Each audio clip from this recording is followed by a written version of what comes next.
Assalamualaikum warahmatullahi wabarakatuh. Waalaikumsalam warahmatullahi wabarakatuh. Alhamdulillah wassalatu wassalamu ala sayyidina Rasulillah sayyidina wa maulana Muhammad ibn Abdullah wa ala alihi wa sahbihi wa mawala. La haula wa la quwwata illa billah, amma ba'du. Bapak-bapak, ibu-ibu, saudara-saudara kaum muslimin rahimakumullah. Pada pertemuan yang lalu sudah saya jelaskan bahwa hidup selalu berakhir dengan kematian. Apabila datang kematian menimpa seseorang, datanglah kiamat baginya. Itu yang disebut dengan kiamat kecil. Hakikatnya mati adalah perpindahan dari kehidupan di dunia ini menuju kehidupan di alam barzakh. Menunggu kita di alam barzakh sampai datangnya saat kiamat. Entah 10 tahun, entah 100 tahun, entah 1000 tahun, hanya Allah saja yang maha tahu.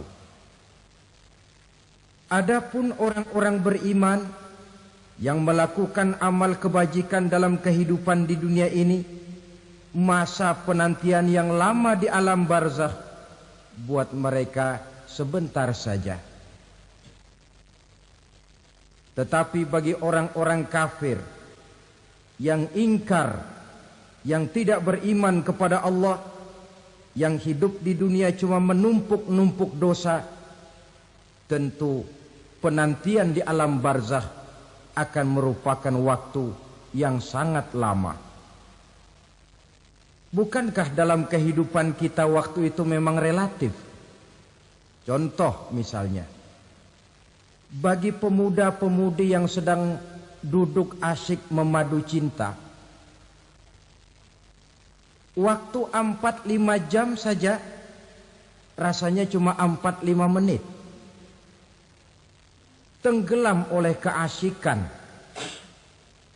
Tapi buat orang yang berbaring di rumah sakit, meratap di balik-balik apa itu tembok derita kata lagu, di balik dinding-dinding penjara, sehari bagai seminggu, seminggu rasa sebulan, sebulan boleh jadi rasa setahun. Penantian yang sangat lama. Kapan kiamat itu akan datang? Ini rahasia Allah. Jangankan kita yang orang awam, baginda Nabi sendiri tidak diberitahu oleh Allah kapan kiamat itu akan terjadi.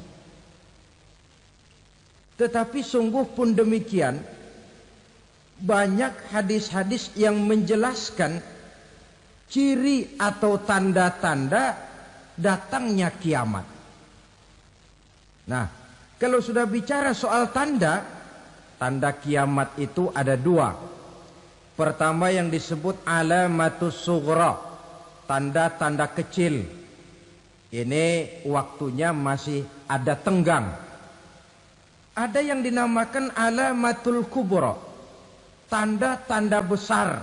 Artinya kiamat sudah diambang pintu. Apa tanda-tanda kecil dari datangnya hari kiamat itu? Misalnya kata Nabi, apabila ilmu sudah diangkat oleh Allah. Artinya apabila ulama sudah banyak wafat, minat orang belajar agama berkurang, lalu kebodohan nampak merajalela di mana-mana, zina dikerjakan secara terbuka, minuman-minuman keras jadi kebanggaan, itu termasuk di antara tanda-tanda kecil terjadinya hari kiamat. Apalagi misalnya iza waladatil ammatu rabbataha, apabila budak sudah melahirkan tuan. Apa maksudnya? Ada yang mentafsirkan apabila anak sudah bisa membudaki orang tuanya. Orang tua yang melahirkan dia, yang membesarkan dia, demi setelah si anak besar jadi orang berpangkat, bertitel, berharta, berkedudukan. Jadilah orang tua itu budaknya. Sehingga sering dibilang kalau orang tua kaya, anak jadi raja. Tapi kalau anak yang kaya, orang tua sering jadi budak. Apalagi munculnya fitnah yang bergelombang, timbul perang antara dua bangsa yang besar, waktu berjalan terasa sangat pendek sekali. Itu merupakan tanda di antara tanda-tanda kiamat. Termasuk di dalamnya sulit membedakan mana laki, mana perempuan. Kan kalau tanda-tanda kayak begini sekarang sudah banyak kita lihat kan? Ulama banyak wafat, penggantinya sulit. Zina dikerjakan berterang-terangan, minuman keras jadi kebanggaan. Banyak anak membudaki orang tuanya, sulit membedakan mana laki, mana perempuan. Kadang-kadang dari belakang kita lihat perempuan bener, begitu kita colek nengok jenggotan.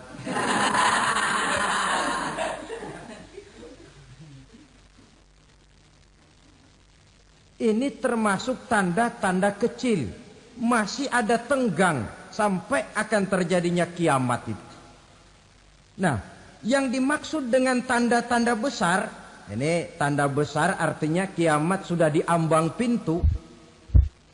Pertama, matahari terbit dari sebelah barat.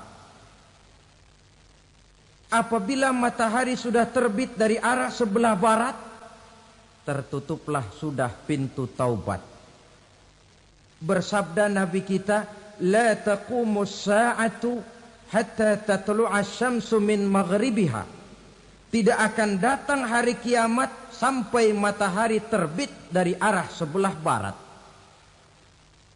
Fa iza tala'at, manakala matahari telah terbit dari arah sebelah barat, wara'ahan nasu, manusia banyak menyaksikan itu, amanu ajma'un, mereka pun lalu beriman. Yang tadinya kafir, yang tadinya ingkar, yang tadinya membangkang, setelah melihat matahari terbit dari sebelah barat, buru-buru beriman, berlomba-lomba mengucap dua kalimat syahadat. Tapi apa yang terjadi? Kata Nabi, wadzalika hina la yanfa'u nafsan imanuha lam takun amanat min qabl. Hari itu adalah hari yang iman sudah tidak berguna lagi bagi seseorang apabila sebelumnya memang dia tidak pernah beriman. Au kasabat fi imaniha khaira, atau beriman tetapi tidak pernah melakukan kebajikan di dalam keimanannya itu. Hari yang sudah kasib, hari yang sudah terlambat, beriman tidak akan ada gunanya lagi. Ini pelajaran buat kita. Sebelum sang surya terbit dari sebelah barat, sebelum nafas sampai di tenggorokan, artinya pintu taubat masih terbuka. Kalau dua hal itu sudah terwujud, nafas sudah sampai di kerongkongan, atau matahari sudah terbit dari arah sebelah barat, tertutuplah sudah pintu taubat. Tak ada lagi gunanya pangkat, jabatan, harta, bahkan beriman pun dalam suasana macam itu. Too late, kata orang Kulon. Sudah terlambat. Matahari terbit dari arah sebelah barat. Itu tanda besar, artinya kiamat sudah diambang pintu. Lalu apalagi tanda besar? Munculnya Dajjal. Dajjal artinya pendusta-pendusta yang menyesatkan manusia. Ada dua macam Dajjal, saudara. Ada Dajjal kecil. Ini Dajjal-Dajjal kelas teri. Kalau ini sejak zaman Rasulullah sudah ada itu. Tiap zaman ada. Di zaman Rasulullah misalnya ada yang bernama Aswad al-Unsi dari Yaman. Ada yang namanya Musailamah Al-Kazzab dari Yamamah. Ada yang namanya Ibnu Sayyad dari Madinah. Ini dajjal-dajjal di zaman Rasul. Musailamatul Kazzab memproklamirkan diri jadi nabi dia. Di zaman Rasul masih hidup. Ini dajjal zaman Nabi. Di zaman sahabat muncul dajjal-dajjal. Di zaman kita sekarang ini dajjal-dajjal pun gentayangan. Dajjal-dajjal kelas teri. Kerjanya mendustakan manusia, menyesatkan manusia, memalingkan manusia dari jalan yang benar dan diridhoi oleh Allah Subhanahu wa taala. Adapun yang merupakan tanda besar dari datangnya kiamat, dajjal-dajjal kelas kakap. Pembohong-pembohong besar yang menyesatkan masyarakat manusia berpaling dari jalan Allah mengikuti jalan mereka. Apa sih ciri dajjal itu? Kata Nabi dalam hadis Bukhari Muslim, "Innad dajjala", sesungguhnya yang namanya dajjal itu yakhruju, satu saat akan muncul mendekati hari kiamat. Wa inna ma'ahu ma'an, si dajjal ini membawa air. Wa naran, dan juga membawa api. Dua simbol. Di tangan yang satu dia bawa air, di tangan yang satu dia bawa api. Wa ammal ladzi yarahu an-nasu ma'an fanarun. Adapun yang orang banyak lihat air, hakikatnya adalah api. Yang dilihat api, hakikatnya adalah air. Oleh sebab itu, kalau api yang ditawarkan, ambillah air. Kalau air yang ditawarkan, pilihlah api. Maksudnya apa ini? Ini bahasa simbol, saudara-saudara. Dajjal bicaranya seolah-olah untuk kepentingan manusia. Menawarkan surga. Surga yang dia tawarkan hakikatnya neraka. Hai manusia, kalau kau mau bahagia, jangan dekat-dekat dengan agama. Solat itu tidak efektif dan efisien, tidak produktif dari segi ekonomi itu. Menghadiri majelis taklim cuma buang-buang waktu. Tahajud, tasbih, tahlil, baca Quran, apa itu? Pekerjaan mubazir saja. Hidup ini cuma sekali, masa yang cuma sekali, manfaatkan dengan sebaik-baiknya. Mumpung, dibawanya sifat mumpung tetapi dalam pengertian yang sangat negatif. Bicaranya seolah-olah untuk kepentingan manusia, tetapi sebenarnya menjerumuskan manusia. Menawarkan air, tapi sebenarnya api. Menawarkan api, tapi hakikatnya air. Buat apa kamu sholat? Buat apa kamu bayar zakat? Buat apa kamu puasa? Surga yang dicanangkan dajjal, hakikatnya neraka. Neraka yang digambarkan dajjal, pada dasarnya adalah surga. Jadi memutarbalikan fakta itu kerjaan dajjal.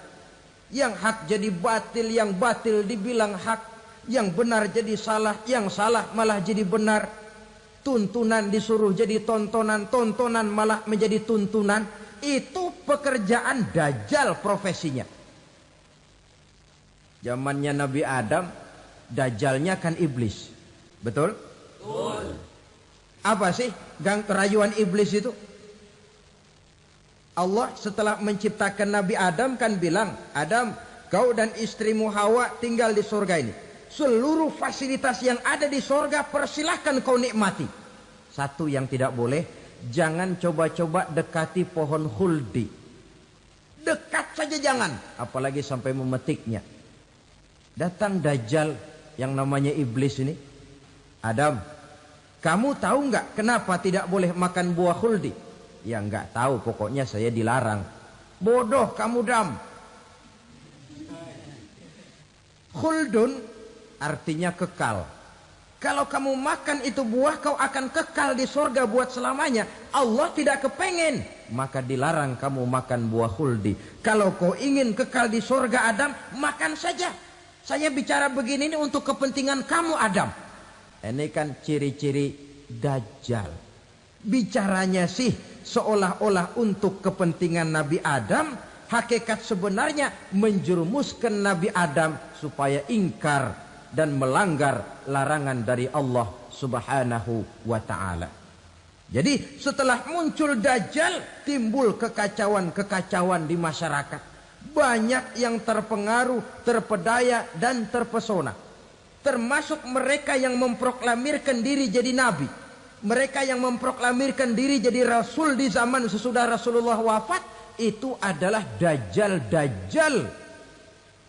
Maka saya ingatkan, kalau di zaman kita sekarang ini ada orang ngaku jadi nabi, ada orang ngaku jadi rasul, biar bahasa Arabnya kental, Quran hafal, hadis ribuan hadis hafal, biar pakai serban sampai menyengser ke tanah, bahasa Arabnya fasih, tapi dia mengaku jadi nabi, jadi rasul, kita umat Islam wajib tidak percaya. Wajib untuk tidak percaya. Itulah Dajjal zaman kita sekarang ini. Tidak mustahil mereka datang mempengaruhi orang awam supaya berpaling dari Rasulullah, mengikuti mereka. Nah, di akhir zaman nanti, mendekati hari kiamat, Dajjal ini muncul. Dajjal kelas kakap, menyesatkan masyarakat manusia untuk berpaling dari Islam, mengikuti seruan mereka. Apalagi di antara datangnya kiamat itu, tanda yang besar itu, turunnya Nabiullah Isa Al-Masih, putra Maryam. Menurut berbagai hadis yang sahih, Nabi Isa Al-Masih nanti akan turun lagi. Tidak membawa risalah yang baru, tapi meluruskan risalah Islam ini yang telah banyak ditinggalkan oleh masyarakat. Bahkan ada hadis menjelaskan beliau akan membunuh Nabi, mematahkan kayu-kayu salib, lalu melaksanakan haji dan umrah mengikuti syariat Nabi Muhammad, bukan membawa agama baru.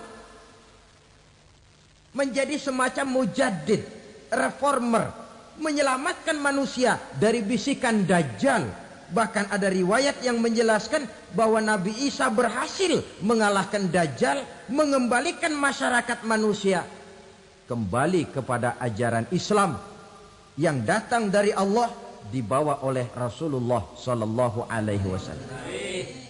Dengan kata lain, turunnya Nabi Isa bukan sebagai Nabi dan Rasul baru, tetapi mengikuti syariat Nabi kita Muhammad Sallallahu Alaihi Wasallam.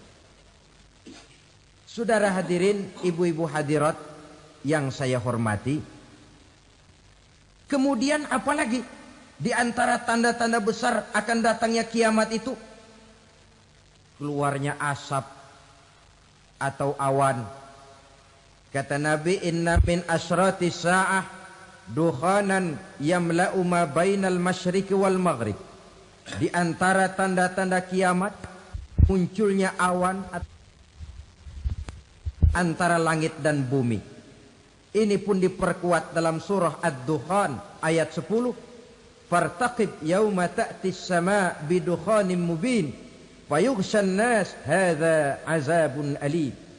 Bagi orang-orang yang beriman, mereka biasa-biasa saja. Tapi bagi orang kufur, datangnya asap dan awan ini merupakan azab yang kelewat pedih. Barangkali sedikit mendekati gambaran tentang azab yang pedih ini, saya ingatkan alam pikiran kita kepada peristiwa yang belum lama terjadi. Pernah dengar berita bocornya reaktor nuklir di Chernobyl, Uni Soviet? Pernah dengar?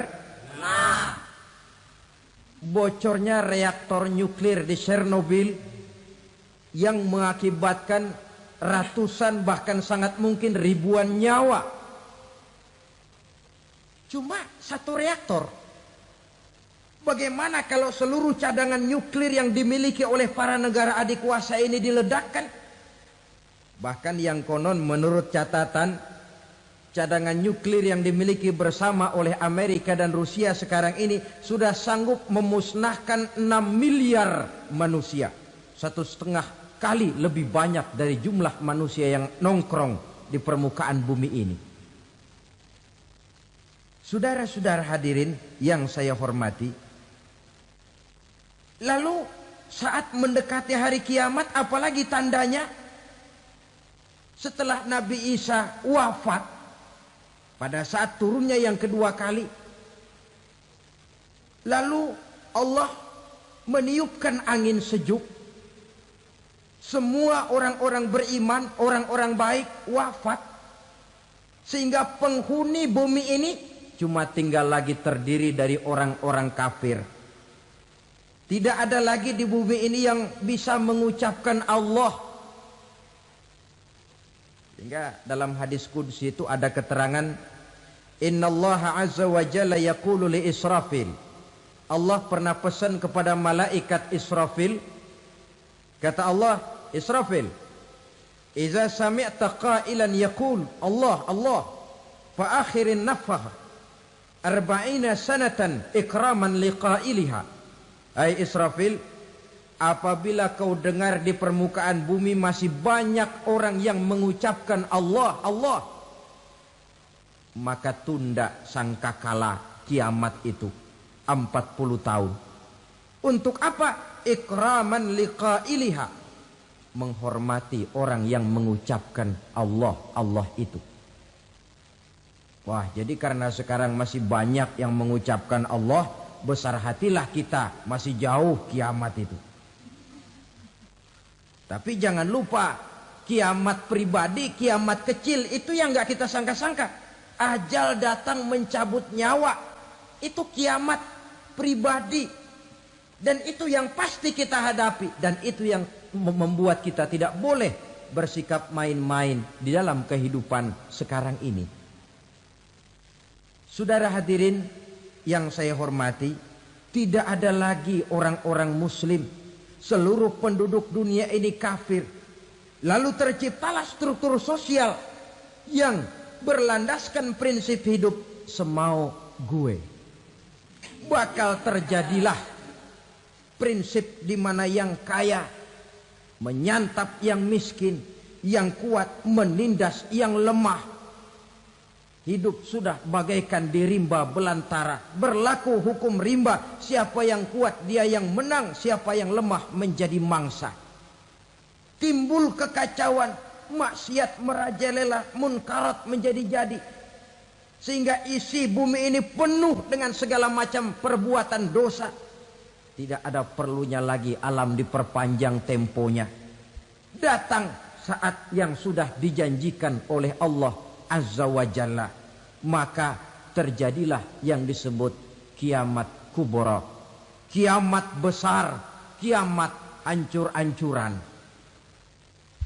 Bagaimana kejadian ini dimulai? Dalam surah Az-Zumar ayat 68, Allah subhanahu wa ta'ala berfirman, wa nufikha fis suri fasa'iqa man fis samawati wa man fil ardi illa man sya'allahu. Maka manakala ditiuplah sangkakala, terkejutlah seluruh yang ada di langit dan seluruh yang ada di bumi. Bila saat kiamat datang, Allah perintah malaikat Israfil, Israfil, tiup sangkakalamu. Ditiuplah sangkakala oleh malaikat Israfil. Yang akibat daripada tiupan itu, seluruh yang ada di langit, seluruh yang ada di permukaan bumi terkejut. Yang ada di langit siapa? Malaikat kan. Bayangin aja kalau malaikat kaget, apalagi kita. Terkejut seluruh makhluk yang ada di bumi, yang ada di langit mendengar suara sangkakala itu. Bunyinya tidak sanggup kita bayangkan dahsyatnya. Ledakan nuklir, ledakan neutron, belum apa-apa ketimbang bunyi sangkakala malaikat Israfil ini. Nah, lalu mendengar bunyi sangkakala ini, Gemparlah makhluk, kacaulah alam. Bumi gempa, planet-planet bertabrakan, gunung meletus, air laut tumpah ke darat, angin topan bertiup, halilintar menyambar. Lalu semua yang bernama hidup mati total. Mati bareng tanpa persiapan. La haula wala quwata illa billah. Saya kadang-kadang dalam tafakur bermohon, ya Allah, mudah-mudahan saya enggak nemuin kiamat beneran. Ngeri. Tidak bisa kita bayangkan macam apa suasana seperti itu. Allah saja banyak memberikan gambaran, misalnya Al-Qari'ah, wa mal qari'ah, wa ma adraka mal qari'ah. Kejadian yang menggemparkan. Tahukah kamu apa kejadian yang menggemparkan itu? Yauma yakunun nasu kal farasil mabsus wa takunul jibalu kal ihnil manfus. Pada saat itu manusia berterbangan bagai kupu-kupu. Gunung berterbangan seperti kapas ditiup angin. Gunung saja macam kapas, konon lagi manusia. Kematian total, mulai semut sampai gajah mati, jin mati, iblis mati, malaikat mati. Malaikat saja mati. Saudara hadirin yang saya hormati, kematian total yang tanpa persiapan. Orang bilang, Pak, kalau mati bareng begitu yang repot malaikat maut dong ya. Cabut sana, cabut sini. Itu kalau menurut logika kita. Mestinya begitu menurut logika. Tapi logika juga yang nggak perlu serepot itu. Sebab untuk mematikan listrik di wilayah DKI, di wilayah Jakarta, nggak perlu tiap rumah didatengin, matiin, ya lama. Cukup dari kantor pusatnya saja PLN tekan satu tombol, gelaplah seluruh Jakarta. Saudara hadirin yang saya hormati, kematian total. Lalu setelah kematian total, planet-planet juga mati, dalam arti tidak bergerak dan beredar. Angin mati, dalam arti tidak bertiup. Air mati, dalam arti tidak ada riak gelombang. Pokoknya semua mati. Kullu nafsin za'iqatul maut. Semua yang bernafas mati. Dalam ayat lain, kullu man 'alaiha fan. Semua yang ada di permukaan bumi fana. Yang kekal cuma Allah Subhanahu wa ta'ala. Yang paling belakang mati, malaikat maut dan malaikat Israfil. Tapi mati juga sesuai dengan janji Allah. 40 lamanya. Tidak dijelaskan oleh Abi Hurairah 40 jam, apa 40 hari, apa 40 tahun. Hadis-hadis cuma menyebutkan 40 saja. Sunyi alam. Yang tinggal cuma Allah saja lagi. Ketika itu Allah berseru-seru, katanya, limanil mulkul yauma. Siapa para penguasa hari ini? Mana itu raja-raja dan penguasa yang dulu mengaku jadi Tuhan? Fir'aun. Mana Fir'aun sekarang? Yang dulu jadi raja, merasa berhasil, sombong, lalu tidak mau turun-turun dari kekuasaannya, sampai kepada puncak kekurang ajarannya mengangkat diri jadi Tuhan. Mana itu Fir'aun? Namrus. Mana sekarang Namrus? La ilaha illa ana. Ternyata tidak ada Tuhan lain selain daripada aku, kata Allah. Proses kemudian, saudara-saudara, turunlah hujan dari langit. 40 lamanya hujan itu. Tidak jelas juga 40 jam apa 40 hari. Setelah air turun membasahi, datanglah tiupan sangkakala yang kedua. Semua yang bernama mati bangkit dari kuburnya masing-masing. Ini yang disebut Yaumul Ba'thi, hari kebangkitan. Allahu Akbar. Pada saat kita bangkit dari kubur kita masing-masing, kumpul di padang mahsyar namanya. Bayangin aja, saya sendiri nggak sanggup bayangin. Manusia sejak zaman Adam sampai zaman kiamat kumpul bareng di tempat sama. Berapa banyaknya itu?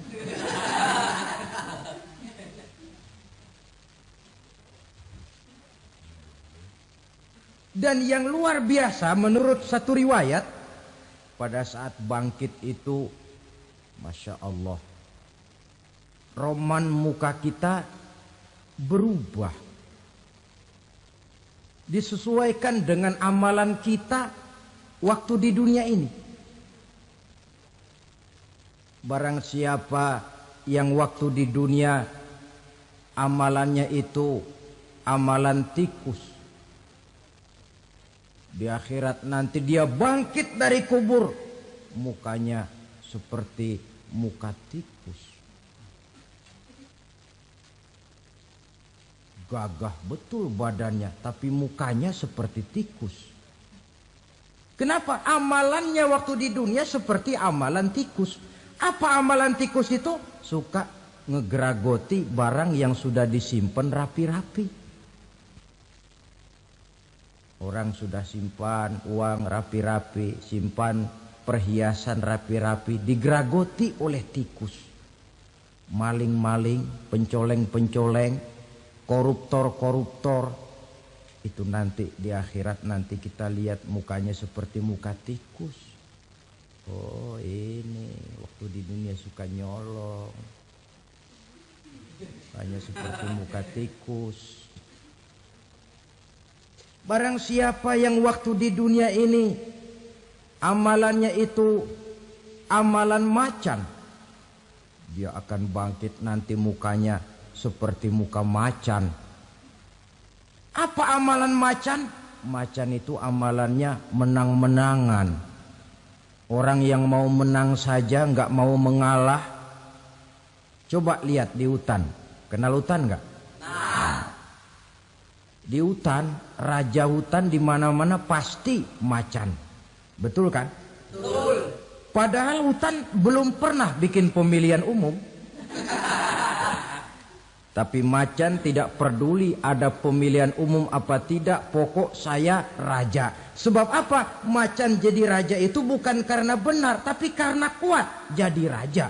Setelah dia jadi raja, rakyat hutan yang mesti dilindungi malah dimakan oleh raja macan. Kambing rakyat hutan dimakan oleh macan.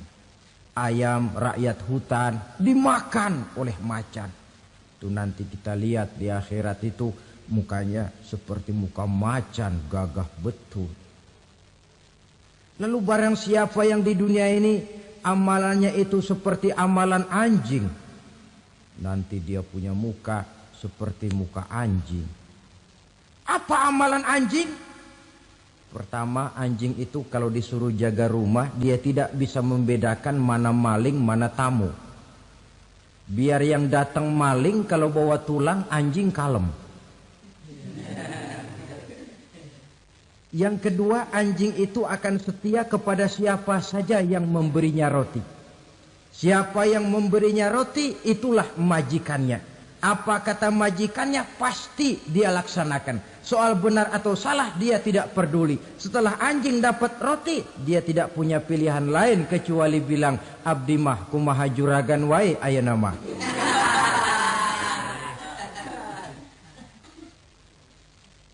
Saudara hadirin yang saya hormati, berkumpul di padang mahsyar, tiap orang sibuk dengan persoalannya masing-masing. Matahari waktu itu didekatkan oleh Allah. Panas luar biasa. Ada yang saking panasnya itu mencucurkan peluh keringat sampai sebatas mata kakinya. Ada yang keringatnya sampai sedengkulnya. Ada yang keringatnya sampai sepusatnya. Ada yang keringatnya mengalir sampai sebahunya. Ada yang kelelap oleh keringatnya sendiri. Sementara orang di sampingnya enggak apa-apa. Bergantung lagi amalan dia waktu di dunia ini. Saudara-saudara, sebagian orang dalam kepanikan padang mahsyar berombong-rombong datang mereka menghadap Nabi Adam. Ya Adam, anta abal bashar. Hai Adam, Tuhan adalah bapak moyang manusia. Kami sebentar lagi akan disidang, dimintakan pertanggungan jawab. Tolonglah kami, hai Adam. Kata Nabi Adam, jangankan nolongin sampean, saya sendiri tanggung jawab di hadapan Allah ketika dulu tidak boleh makan khuldi, saya serobot. Sudahlah, urus diri masing-masing saja, nafsi. Begitu kata Nabi Nuh, begitu kata Nabi Ibrahim. Tiap orang bertanggung jawab sendiri-sendiri. Ketika itulah saudara-saudara, nikmatnya menjadi umat Nabi besar Muhammad sallallahu alaihi wasallam. Sebab apa? Walaupun menurut abjad kita ini umat paling belakang, paling belakang kita ini toh, karena Nabi Muhammad adalah Nabi akhir. Tapi akan dihisap lebih dulu, lewat di atas sirat lebih dulu, masuk surga lebih dahulu ketimbang umat-umat belakangan. Ketika Rasul mendekati ajal, beliau tanyakan itu kepada malaikat Jibril. Malaikat Jibril berkata, Muhammad jangan khawatir, Allah sudah berjanji, inni haramtul jannata ala sairil anbiya hatta tadkhulaha anta. Wa haramtuha ala sairil umami hatta tadkhulaha ummatuka. Surga aku haramkan buat seluruh nabi kecuali kalau engkau Muhammad sudah masuk ke dalamnya. Dan surga aku haramkan buat seluruh umat kecuali kalau umatmu Muhammad sudah masuk ke dalamnya. Logikanya, walaupun menurut abjad kita umat paling belakang, bakal dihisap paling dulu, lewat di atas sirat paling dulu, masuk surga paling dulu, kalau mampir ke neraka juga paling dulu. Ya resiko. Jangan mau enaknya aja paling dulu. Saudara hadirin yang saya hormati, setelah masa kebangkitan itu jangan dikira begitu bangkit langsung diperiksa. Masih menunggu menanti ribuan tahun perhitungan padang mahsyar untuk sampai kepada proses yang disebut yaumul hisab, hari perhitungan. Seorang demi seorang bakal dipanggil. Bayangkan saja, kita se-RT saja di absen, kadang-kadang perlu waktu lama. Ini manusia sejak zaman Nabi Adam sampai datang hari kiamat, satu demi satu disidang di hadapan Qadhi Rabbul Jalil. Status sosial copot sudah waktu itu. Yang pernah jadi hartawan di situ tidak lagi kelihatan kehartawanannya. Yang pernah jadi jenderal tidak lagi dipanggil jenderalnya. Yang ustadz tidak lagi dipanggil al-mukarramnya. Seluruh status sosial selesai. Dipanggillah kita seorang demi seorang menghadap Qadhi Rabbul Jalil. Bagaimana proses penghisaban itu? Pertama proses tanya jawab. Di antaranya ada hadis menyatakan lan tazula qadama 'abdin yaumal qiyamah hatta yus'ala an arba'i khisalin. Besok di hari kiamat tidak akan bergeser telapak kaki seorang hamba sampai dia ditanya lebih dulu tentang 4 persoalan. Tentang ilmunya. Kemana ilmu itu diamalkan? Tentang umurnya. Di mana umur itu dihabiskan? Tentang masa mudanya. Kemana masa muda itu dipakai? tentang hartanya, dari mana harta itu didapat dan kemana harta itu dibelanjakan. Ini termasuk proses tanya jawab. Jadi kalau istilah pengadilan dunia, nama Fulan bin Fulan. Kamu waktu di dunia diberikan umur panjang untuk apa? Pernah mengalami masa muda, kemana kau habiskan masa remajamu? Kau diamanahkan ilmu, dengan apa ilmumu kau amalkan? Kau diberikan harta, dari mana harta kau dapat, kemana kau belanjakan? Tak seorang pun yang bisa mungkir. Sebab apa? Dikala itu yang menjadi saksi bukan orang. Yang menjadi saksi adalah seluruh anggota badan kita. Tangan bicara, kaki jadi saksi terhadap seluruh amalan yang pernah kita kerjakan pada saat kehidupan di alam dunia ini. Selesai proses tanya jawab, lalu diperlihatkan buku catatan kita waktu hidup di dunia ini. Jangan lupa Allah itu menyiapkan 2 superkomputer kepada kita. Sebelah ditempelin sebelah kanan, yang sebelah tempelin di sebelah kiri. Komputer itu namanya Raqib dan Atid. 2 malaikat yang apabila baik kita lakukan, refleks saja akan menulis kebajikan kita. Jahat kita kerjakan akan tertulis. Catatan itu nanti diperlihatkan kepada kita. Waduh, alangkah malunya pada saat diperlihatkan catatan kita, buku rapot kita merah melulu. Barangkali diperiksa sambil diomelin, brengsek lo. Buku merah melulu begini bagaimana waktu hidup di dunia? Tidak cukup diperlihatkan buku catatan kehidupan, rekaman kehidupan. Rekaman kehidupan kita secara utuh sejak terlahir sampai ajal datang merenggut nyawa. Barangkali mirip dengan video sekarang ini, di mana terekam dengan baik seluruh kegiatan kita sejak yang sekecil-kecilnya sampai kepada yang sebesar-besarnya. Untuk kemudian kita pun menerima balasan. In khairan fa khairun wa in syarran fa syarrun. Kalau baik ya baik balasannya, kalau jahat ya jahat juga balasannya. Catatan-catatan kita diberikan. Kalau banyak kebajikannya diberikan di tangan kanan dengan cara yang halus. Kalau banyak kejahatannya diberikan dari sebelah kiri atau dilempar dari belakang. Itulah sebabnya sejak di dunia ini kita sudah mohon kepada Allah. Ketika berwudu membasuh tangan kanan, apa kita bilang? Allahumma a'tini kitabi biyamini wa hasibni hisaban yasira. Ya Allah, berikan saya kitab di tangan kanan, dan kalau saya memang perlu dihisap, hisaplah saya yang seringan-ringannya. Tangan kiri berlindung kita kepada Allah. Jangan sampai diberikan kitab di tangan kiri atau dari arah sebelah belakang. Wa a'udzubika an tu'tiya kitabi bishimali aw min wara'i zuhri, dari arah sebelah belakang. Na'udzubillah min dzalik.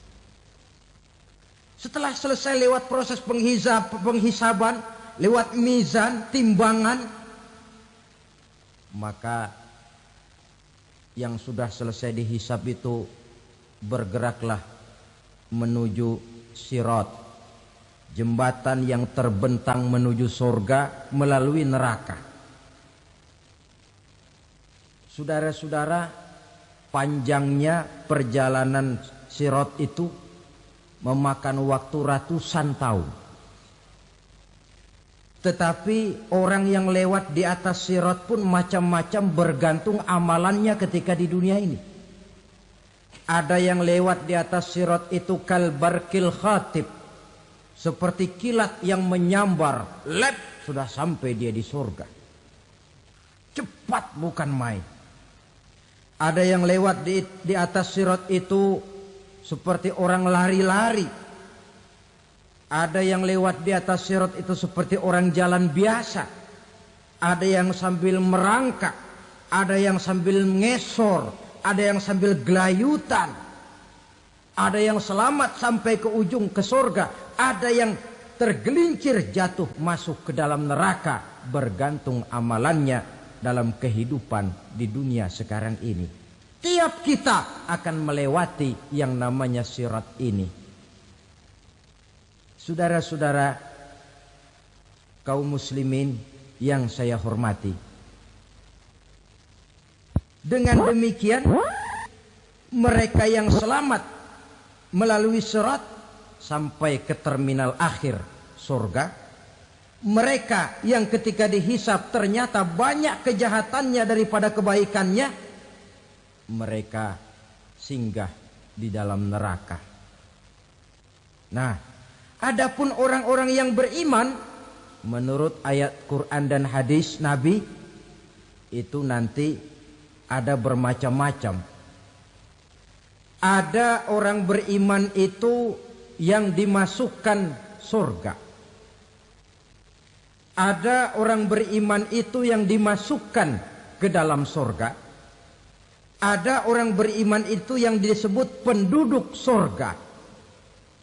Kenapa lain-lain, Pak? Karena waktu di dunia amalannya juga lain-lain. Ada orang beriman yang masuk surga. Ini paling murah tiketnya. Mau masuk surga? Kata Nabi begini, ma min abdin qala la ilaha illallah thumma mata ala dhalik illa dakhalal jannah. Kalau seorang hamba sudah mengucap dua kalimat syahadat, dia yakin dengan kebenaran kalimat itu sampai matinya, orang itu akan masuk surga. Abi Dzar yang waktu itu diajak bicara heran, ya Rasul kok gampang betul? Iya. Walaupun orang itu mencuri, iya. Walaupun orang itu berzina, iya. Biar dia mencuri, biar dia berzina, kalau dia sudah mengucap dua kalimat syahadat, dia yakin dengan kebenaran kalimat itu sampai matinya, itu orang akan masuk surga. Jadi masuk surga cukup dua kalimat syahadat, yakin sampai mati, masuk surga. Itu perkara masuk. Tapi kalau pertanyaannya diterusin, masuknya kapan, Pak? Nah, ini lain lagi urusannya. Sebab ada yang masuknya itu langsung, ada yang mampir dulu. Di sana tempat cuma dua, kalau tidak surga, neraka. Mau ke surga tapi mampir dulu, yang mampirnya jelas di neraka. Kenapa? Dalam hadis qudsi ada riwayat, nanti itu di akhirat, setelah Allah selesai mengatur penduduk surga masuk surga, yang neraka masuk neraka, Allah berkata kepada malaikat Malik, malaikat Malik, labaik ya Allah. Itu bajingan-bajingan tengik, manusia-manusia durjana yang waktu di dunia tidak mau sujud, jauh dari ulama, gemar melakukan yang munkarat dan maksiat, hidup di tengah masyarakat selalu jadi bibit keonaran, kufur, sudah masuk neraka semua. Sudah ya Allah. Nah, kalau sudah, coba sekarang kamu masuk, Malik. Saya, iya, masuk neraka. Mau apa ya Allah? Kata Allah, akhriju minan nar man kana fi qalbihi misqala habbatin min khardalin min iman.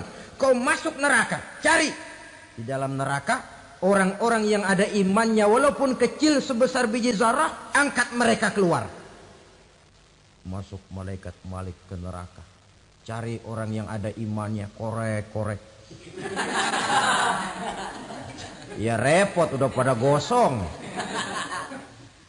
Yang ada imannya diangkat ke atas, yang ada imannya diangkat ke atas. Lalu dimandikan di Nahrul Hayat, namanya sungai kehidupan di akhirat nanti. Cakep lagi rupanya, bersih lagi wajahnya, apel di hadapan Allah. Kata Allah, bagaimana mas? Kapok enggak sampean? Kapok ya Allah. Nah, kalau kapok, idhab fadkhulil jannah, pergi masuk surga sana. Berangkat mereka ke surga. ketemu sama teman-temannya yang udah sampai lebih dulu, yang nggak pakai mampir lagi. Terjadi dialog. Kata teman-temannya yang udah pada nyampe duluan, Mas, iya, emang baru sampai? Saya baru sampai. Memang mampir di mana dulu, Mas? Kita sudah lama sampai di surga. Saudara buka surah Al-Muddatsir ayat 34-35. Masalakakum fis saqar? Kenapa kamu mampir di neraka Saqar? Qalu lam nakum minal musallin. Mereka menjawab, kami mampir di neraka Saqar, Mas, gara-gara dulunya kami waktu di dunia ndak pernah sholat. Ndak pernah sholat? Ndak pernah. Kan rumahnya dekat masjid. Cuma dekat doang, Mas. Sholat mah enggak saya. Enggak pernah ngasih makan fakir miskin. Enggak pernah hadir di majelis taklim. Pendeknya enggak pernah melakukan kebajikan. Maka saya pun mampir di neraka Saqar. Untung betul saya punya iman, Mas, sedikit. Waktu hidup di dunia dulu saya pernah mengucap 2 kalimat syahadat. Sekali-kalinya waktu mau kawin. Masya Allah.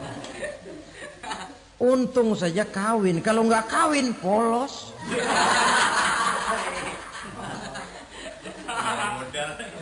Itu juga pengulu sudah setengah mati ngajarin. Asyhadu alla, asyaduaan, asyaduaan.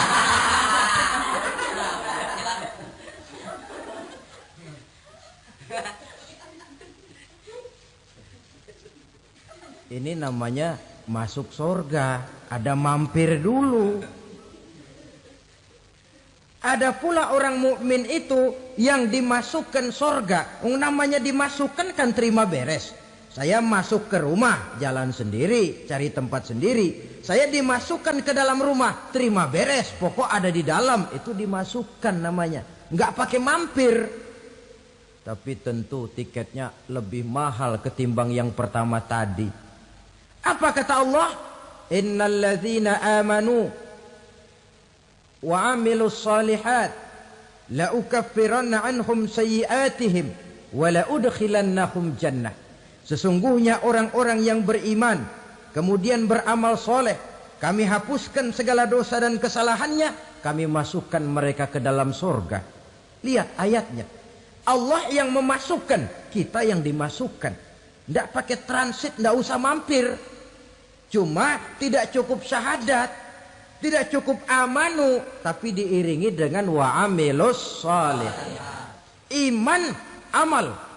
Tidak cukup syahadat, lalu dibuktikan dia sholat, dia zakat, puasa, lalu dia melakukan berbagai macam kebajikan. Ini yang menyebabkan dia tidak pakai mampir di tempat yang bernama Saqar. Lalu ada pula orang mukmin itu yang disebut penduduk surga. Wah, ini sudah VIP ini. Ashabul jannah, penduduk surga. Siapa mereka? Kata Allah, innal ladzina amanu summa istaqamu fala khaufun 'alaihim wala hum yahzanun ulaika ashabul jannah hum fiha khalidun. Sesungguhnya orang-orang yang beriman lalu istiqamah, tetap dalam melaksanakan perintah Allah, tidak goyah, tidak labil tapi stabil, istiqamah, mereka tidak takut dan tidak bersedih hati. Merekalah penduduk surga. Iman, istiqamah. Tidak punya duit, sembahyang. Banyak duit, sembahyang. Miskin, sembahyang. Kaya, tetap sembahyang. Istiqomah.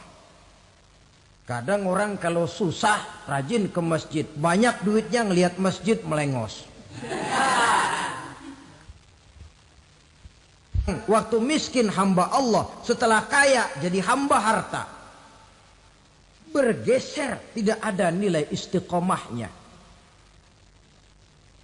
Saudara-saudara, dengan begitu penduduk neraka itu dua. Ada penduduk permanen, ada penduduk yang semi permanen. Yang semi permanen orang-orang beriman yang mempunyai dosa besar. Mereka masuk ke neraka untuk menerima azab sesuai dengan dosanya. Bila selesai masa azab itu, mereka akan diangkat untuk ditempatkan kembali ke dalam surganya Allah Subhanahu wa ta'ala. Nah, dikala itulah saudara-saudara, ada yang disebut syafaat dari Rasulullah Sallallahu Alaihi Wasallam. Tapi tentu jangan lupa, syafaat ini ibarat kain menambal dia. Kita punya kain bolong-bolong sedikit, syafaat yang menambal. Solat kita ada kurang dikit, sedekah kita ada campur riak dikit, amalan kita ada tidak karena Allah dikit, kita berharap syafaat. Jadi biarlah kain masih bolong-bolong, yang penting punya kain. Tapi kalau kainnya tidak ada, yang ditambal apanya? Sholat tidak, puasa tidak, zakat tidak, berharap syafaat saja. Ya, terlalu berlebihan itu. Saudara hadirin yang saya hormati, apabila selesai proses penghisaban, proses penghitungan, maka dikala itulah manusia terbagi dalam dua kelompok besar. Fariqun fil jannah wa fariqun fis sa'ir. Sekelompok orang-orang beruntung yang masuk ke dalam surga, dan sekelompok lagi masuk ke dalam neraka. Akan memakan waktu untuk menceritakan sifat surga dan neraka, tapi insya Allah pada kesempatan pertemuan lain saya sampaikan. Namun sebagai gambaran umum cukuplah saya sampaikan sebuah hadis qudsi. Allah jelaskan, a'dadtu li'ibadiyas salihin ma la 'ainun ra'at wa la uzunun sami'at wa la khatara fi qalbil bashar. Aku sediakan buat hamba-hambaku yang soleh, yang tidak pernah terlihat oleh mata, tidak pernah terdengar oleh telinga, dan belum pernah terdetik dalam hati manusia.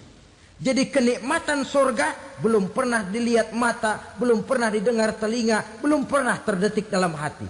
Pedihnya azab neraka belum pernah terlihat mata, belum pernah terdengar telinga, belum pernah terdetik dalam hati.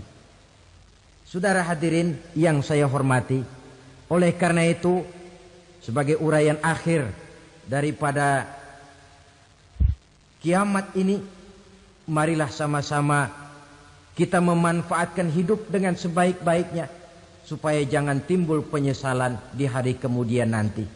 Mudah-mudahan kita seluruhnya diselamatkan Allah dari azab neraka dan mendapat surga dan ridhonya. Sekian dan demikianlah pertemuan kita kali ini. Terima kasih banyak atas segala perhatian. Mohon maaf atas segala kekurangan. Usikum wa nafsi bitaqwallah. Wassalamualaikum warahmatullahi wabarakatuh. Waalaikumsalam.